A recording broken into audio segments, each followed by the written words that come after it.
దేవునికి నా హృదయపూర్వక వందనాలు. మా నల్గొండ జిల్లా కొండమల్లెపల్లి 2006లో మా ఆయనకి చేతబడి చేశారు. 2003లో మా ఆయన చాలా భయంకరంగా అయిపోయాడు. 70 కేజీ మనిషి 20 కిలోలకు 30 కిలోలకు వచ్చిండు. అందరు చనిపోతారు అని చెప్పేది. మా ఇంట్లో వాళ్ళు కూడా ఉండి చనిపోతారమ్మా, ఇది ఒంట్లో పుట్టింది కాదు, ఎవరో చేతబడి చేసినట్టున్నారు, వెళ్ళి చూపించమని మా మామయ్య వాళ్ళు అన్నారు. అంటే నేను చూపించాను, మామయ్య నాకు దేవుడే ఉన్నాడు, దేవుడు స్వస్థపరుస్తాడు, బ్రతికినా చచ్చినా ఆయనే ఉన్నాడు. 3 నెలలు అయిపోతుంది, 11వ నెల అమాసే మా భర్తకు లాస్ట్. నేను ఒకటే డిసిషన్ తీసుకున్నాను, నాకు 6 పిల్లలు, ఇల్లు లేదు, స్థలం లేదు.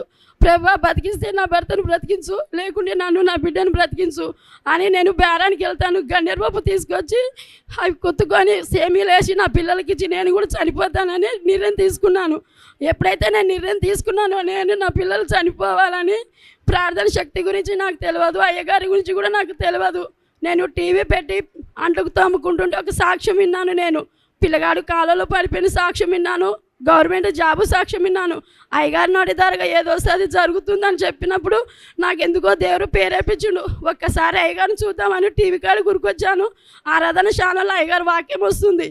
అయ్యగారు బహుశూటిగా నాతో వాక్యందరగా దేవుడు మాట్లాడిండు. అమ్మ, నీ భర్త చనిపోతాడని వేదన పడుతున్నావా? అందరు దూరం అయిపోయారా?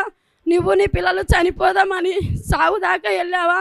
నీకు నీ దేవుడు ఉన్నాడమ్మా, ఏం కాదు, నీ భర్త మళ్ళీ శీఘ్రింపబడతాడు, నీ భర్త మళ్ళీ ఆవుష పొందుకుంటాడని టీవీ ద్వారాగా అయ్యగారి ద్వారాగా దేవుడు నాతో మాట్లాడగా నేను ఇక్కడికి వచ్చి అయ్యగారు చెప్పాను, అయ్యగారు మా ఆయనకి 3 నెలల కంటే ఎక్కువ బ్రతకడానికి అయ్యగారు చేతబడి చేసినప్పుడు అయ్యగారు ఉండి, అమ్మ మీ భర్తకి ఏం కాదు, మళ్ళీ జీవం పొందుకుంటాడు, ఏ కీడు నీ భర్తకు అంటదని చెప్పి ప్రార్థన చేసినప్పుడు ఇక్కడికి వచ్చాను. 3 రోజులు మనిషిని తీసుకొచ్చాను.